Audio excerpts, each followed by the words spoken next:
Programme में दो comprehension पेश किए जाएंगे। पहला कॉम्प्रिहेंशन आदम सीकर का एक डिस्कशन है और दूसरा कॉम्प्रिहेंशन धर्म की पहचान के ऊपर है। हाल ही में अपने स्ट्रीम पर हुए डिस्कशन पर आदम सीकर ने अपने एक मेहमान से कहा कि जो बाइबल के डिफरेंट वर्जन्स जो एग्जिस्ट करते हैं वो एक्चुअली वर्जन्स नहीं है, वो ट्रांसलेशंस हैं। तो पहले हम ये डिस्कशन सुन लेते हैं। भाई आप मेरे को बाइबल से दिखाइए ना, अभी बाइबल की बात हो रही तो कम से कम बाइबल या जैसे हम बोलते हैं तो कुरान से या हदीस से दिखाएंगे। बाइबल में सर एक जगह नहीं है ना, बाइबल में मैंने आपको बताया है कि इनके आप मेरे को पूरी बाइबल में जितनी भी वर्जन है ना उसकी किसी भी वर्जन फिर कुरान के 28 वर्जन है, बीच में क्रिटिसिज्म ऑफ द वर्ड्स के ऊपर क्यों आता है? फिर मैंने कहा था पर्सनल अटैक करेगा मैं तो मार दूंगा। ये पर्सनल अटैक नहीं था सर, ये बाइबल के ऊपर बात। यहाँ पे वर्जन, अब मैं तुम्हें वर्जन समझाऊं यहाँ पे, दीज आर ट्रांसलेशंस। यार तुम लोग तमीज से बात करनी तुम लोगों को आती नहीं है। पहले एक पॉइंट रखते हो, वहां से घुस के दूसरे पॉइंट में जाते हो, वहां से घुस के तीसरे पॉइंट में जाते हो, क्योंकि तुमने अपने मुल्लों से सीखा हुआ सिर्फ वर्जन वर्जन। अब वर्जन आ गए, जितने भी वर्जन आ गए। अरे कुरान की जो ट्रांसलेशन है 25,000, उसमें तुम्हें वर्जन तुम लोग नहीं लेते। क्या बकवास है यार, तुम लोग आर्टिकल पढ़ पढ़ के आ जाते हो, तमीज है नहीं, सोचा है नहीं, वेरीफाई किया नहीं है। यह रही हमारी कॉम्प्रिहेंशन बुक। इस बुक में दो कॉम्प्रिहेंशंस हैं। पहला कॉम्प्रिहेंशन आदम सीकर के डिस्कशन पर है। यहाँ पर आदम सीकर ने क्लेम किया है कि जो बाइबल के डिफरेंट वर्जन्स है वो डिफरेंट वर्जन्स नहीं है बल्कि डिफरेंट ट्रांसलेशंस हैं। तो यहाँ पर ऑडियंस के लिए एक सवाल है कि क्या आदम सीकर का क्लेम सही है? इसका जवाब ऑडियंस नीचे कमेंट्स में दे सकते हैं। सवाल और भी बहुत है। किसी भी बुक या सॉफ्टवेयर का जो नया वर्जन आता है तो उसमें पुराने वर्जन से कुछ अपडेट होता है, कुछ एडिशन होता है, कुछ डिलीशन होता है, कुछ इम्प्रूवमेंट होता है। तो इसी तरह से बाइबल के जो डिफरेंट वर्जन्स हैं, जैसे किंग जेम्स वर्जन, जो रिवाइज वर्जन 1881 में आया, जो अमेरिकन स्टैंडर्ड वर्जन 1901 में आया, रिवाइज स्टैंडर्ड वर्जन जो 1947 में आया, गुड न्यूज़ बाइबल जो 1966 में आया और जो न्यू इंटरनेशनल वर्जन जो 1973 में आया, ये वर्जन्स अपने प्रीवियस वर्जन से कैसे डिफरेंट है? क्या इसमें कुछ इम्प्रूवमेंट है, कुछ एडिशन, कुछ डिलीशन, कुछ अपडेट है, या एग्जैक्टली सेम वर्जन से सारे और सिर्फ ट्रांसलेशन का डिफरेंस है? ये भी एक सवाल है।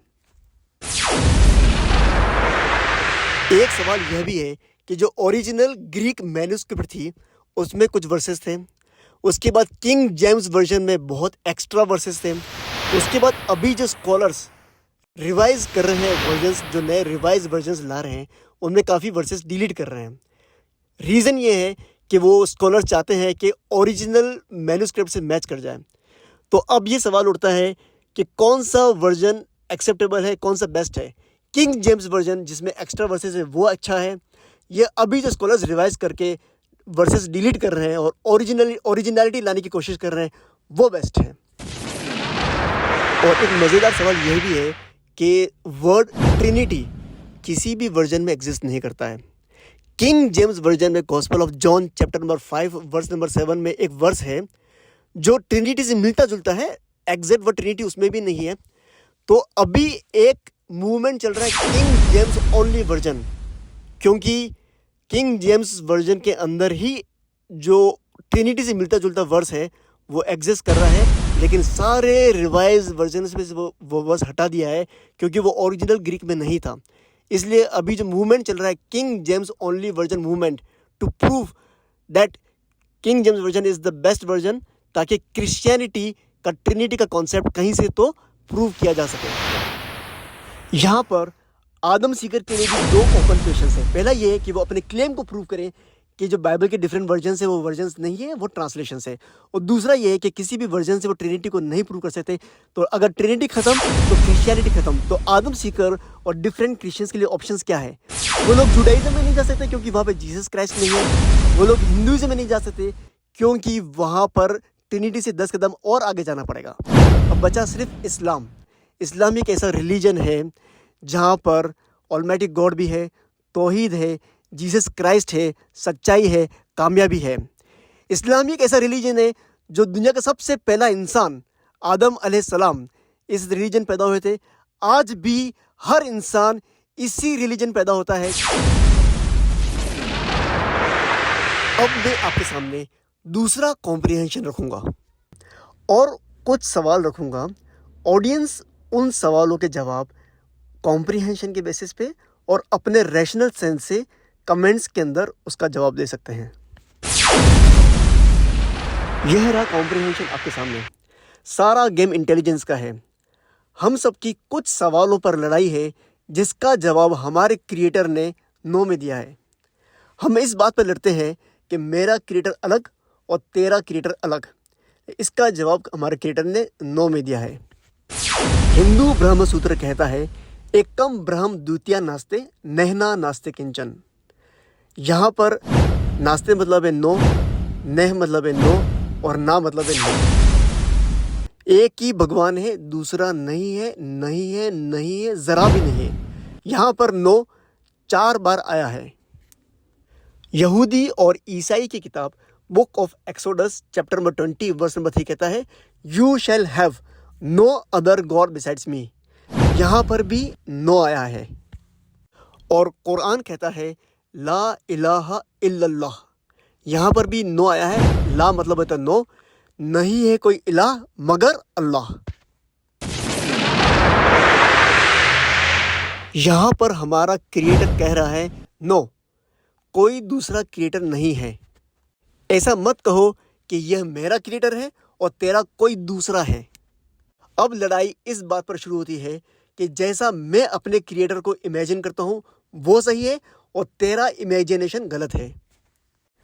इसका जवाब भी क्रिएटर ने नो में दिया है। हिंदुइज्म की किताब Yajurveda chapter number 32 verse number 3 कहता है ना तस्य प्रतिमा अस्ति। ना मतलब होता है नो। उस भगवान की कोई, उस क्रिएटर की कोई प्रतिमा नहीं है, कोई मूर्ति नहीं है, कोई इमेजिनेशन नहीं है, कोई कल्पना नहीं है। यहूदी और ईसाई की किताब book of Exodus chapter number 20 verse number 4 कहता है you shall not make unto you any graven image और likeness of anything in the heavens above, in the earth beneath और वाटर अंडर द अर्थ। इसका मतलब है कि उसकी कोई ग्रेवन इमेज, कोई मूर्ति, कोई इमेजिनेशन मत बनाओ। और कुरान कहता है चैप्टर 112 वर्स नंबर 4 वलम यकुन लहू कुफुवन अहद। यहाँ पर लम मतलब होता है नो। तो यहाँ पर अल्लाह सुब्हानहू व तआला कह रहे हैं उसके जैसा कोई नहीं है।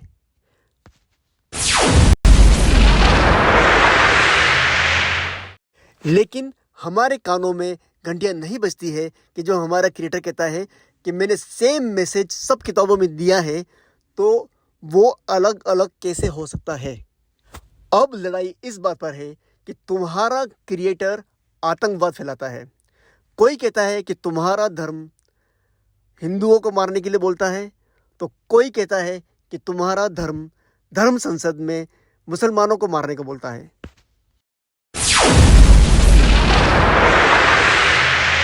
यहाँ पर हमारी इंटेलिजेंस काम नहीं करती। कुरान और महाभारत में धर्म और अधर्म के बीच लड़ाई है, हिंदू मुस्लिम की नहीं। न तो कुरान में हिंदू वर्ड आया है और न ही महाभारत में मुस्लिम वर्ड आया है। कुरान और महाभारत में जिनके बीच लड़ाई का हुक्म आया है उसका एक्सप्लेनेशन मैं अपने अगले वीडियो में दूंगा। यह 100% सच है कि हमारे क्रिएटर ने अपनी पहचान सारे इंसानों को कराई है, लेकिन हम अपनी इंटेलिजेंस यूज नहीं करते हैं।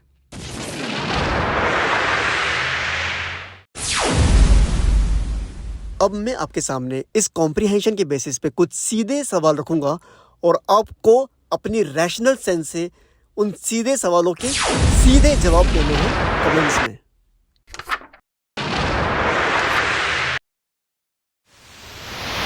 मेरा पहला सवाल है कि क्या मेरा क्रिएटर अलग और तेरा क्रिएटर अलग है? इसका जवाब आप हाँ या ना में दे सकते हैं। अगर आपका जवाब इसका जवाब हाँ में है, यानी आप मानते हैं कि मेरा और तेरा क्रिएटर अलग अलग है, तो आगे के सवाल आपके लिए नहीं है। मेरा दूसरा सवाल है कि अगर आप मानते हैं कि तेरा और मेरा क्रिएटर एक ही है तो वो एक कौन है?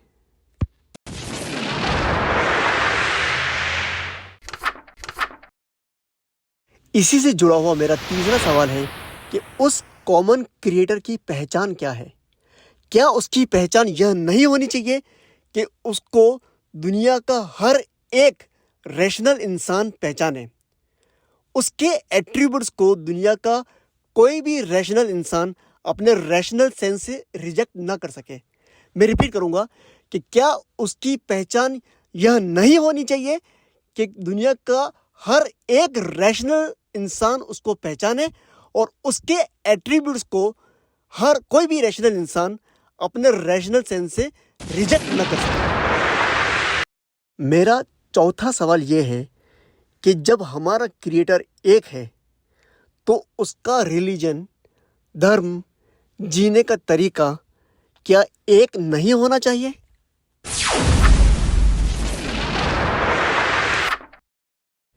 मेरा पांचवा सवाल यह है कि उस एक धर्म की पहचान क्या है? क्या उस धर्म में लाइफ के हर एस्पेक्ट पर कोई लॉज, कोई रूल्स नहीं होने चाहिए? मेरा छठा सवाल यह है कि मान लो दो बच्चे पैदा हुए, एक हिंदू के घर में और एक क्रिश्चियन के घर में। मेरा सवाल यह है कि वो किस धर्म में पैदा हुआ। मैं घर की बात नहीं कर रहा हूँ, मैं धर्म की बात कर रहा हूँ। किस धर्म में पैदा हुआ? अगर उस बच्चे को आइसोलेट किया जाए और अगर वो बड़ा होता है तो वो किस धर्म को मानेगा? क्या उस धर्म के वर्शिप के कॉन्सेप्ट, मोरल वैल्यूज़, लोगों से बिहेवियर, मॉडेस्ट कपड़े पहनना और 24 आवर्स के सारे एस्पेक्ट्स में टोटल रैशनैलिटी नहीं होनी चाहिए?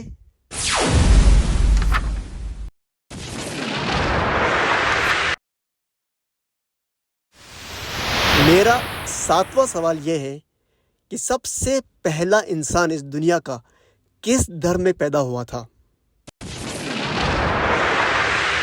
मेरा आठवां सवाल यह है कि इस दुनिया का सबसे पहला इंसान कितने गॉड्स को जानता था और कितने गॉड्स को मानता था?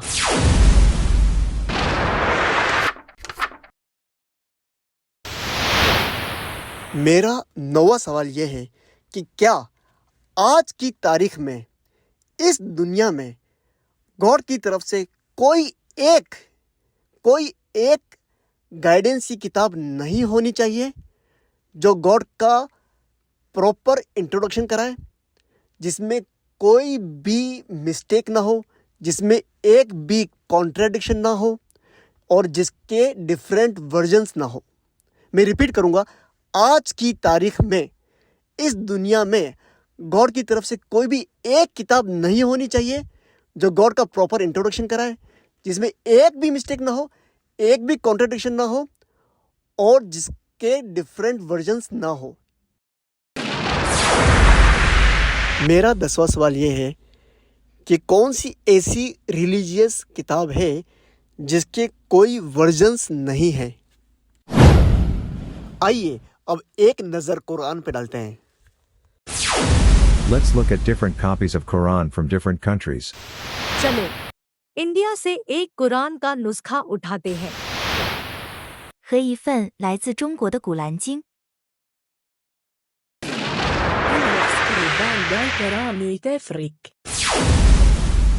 And a copy of the Quran from United States of America. And a copy of the Quran also from Australia. दुनिया के किसी भी कोने से हम कुरान पर नज़र डालें या जब से कुरान नाजिल हुआ तब से लेकर आज तक किसी भी दौर से कुरान पर हम नज़र डालें तो हम कुरान को उसी फॉर्म में पाएंगे जिस फॉर्म में वो नाजिल हुआ था और उसी ओरिजिनल लैंग्वेज में पाएंगे जिस ओरिजिनल लैंग्वेज में वो नाजिल हुआ था। कुरान एक ऐसी मिरेकुलस बुक है जो एक बाउंड्री पे स्टॉप हो जाती है। क्रिटिक्स को अगर कुरान को गलत प्रूव करना है तो उन्हें बाउंड्री को क्रॉस करना होता है। उन्हें या तो कुछ एक्स्ट्रा वर्ड्स ऐड करने होते हैं या कुछ वर्ड्स डिलीट करने होते हैं ताकि वो कुरान को गलत प्रूव कर सकें। एक वकील अपने दलीलों से कुरान को गलत प्रूव करने की कोशिश कर सकता है, लेकिन एक टॉप कोर्ट का टॉप जज कुरान को एक परफेक्ट बुक मानेगा, क्योंकि एक जज रियल फैक्ट्स पर अपना फैसला देता है। और जैसा कुरान नाजिल हुआ और जिस कॉन्टेक्स्ट में कुरान नाजिल हुआ उसके अंदर रहते हुए और उसको मद्देनजर रखते हुए कुरान को गलत प्रूफ नहीं किया जा सकता।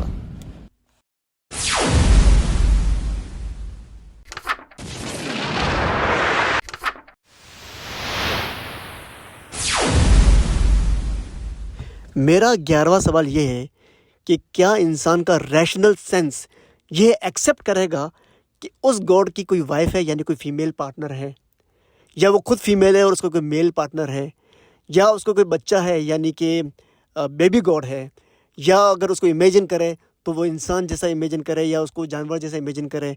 फॉर एग्जांपल उसके दांत है इसका मतलब वो उसको खाने की ज़रूरत है, इस तरह से कोई इमेजिन करे, तो क्या किसी इंसान का रैशनल सेंस इन चीज़ों को एक्सेप्ट करेगा? मेरा 12वां सवाल यह है कि क्या इंसान को गॉड को मानने वाला और गॉड की मानने वाला नहीं होना चाहिए? मतलब गॉड को मानने वाला मतलब गॉड के अंदर फेथ रखने वाला, और गॉड की मानने वाला मतलब गॉड को ओबे करने वाला। इसको अरबिक में बोलेंगे, जो गॉड को मानते हैं उसको बोलते हैं मोमिन, और जो गॉड की मानते हैं यानी गॉड को ओबे करते हैं, इनफैक्ट गॉड को 100% ओबे करते हैं, गॉड की विल पे अपनी विल को 100% सरेंडर करते हैं, उसको बोलते हैं मुस्लिम। तो क्या किसी इंसान को गॉड को मानने वाला और गॉड की मानने वाला नहीं होना चाहिए?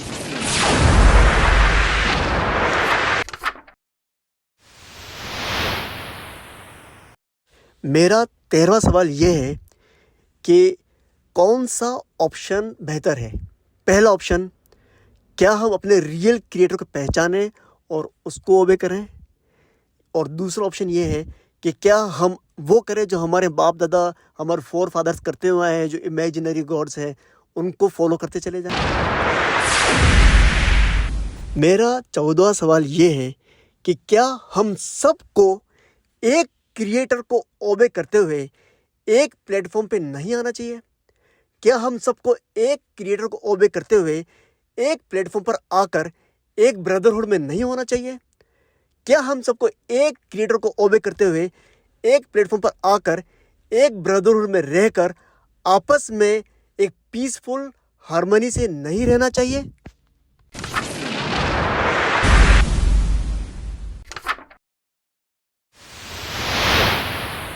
और मेरा लास्ट 15वां सवाल यह है कि क्या आपके रैशनल सेंस के हिसाब से कोई भी दो इंसान दो अलग अलग धर्म में, दो अलग अलग रिलीजन में पैदा होते हैं?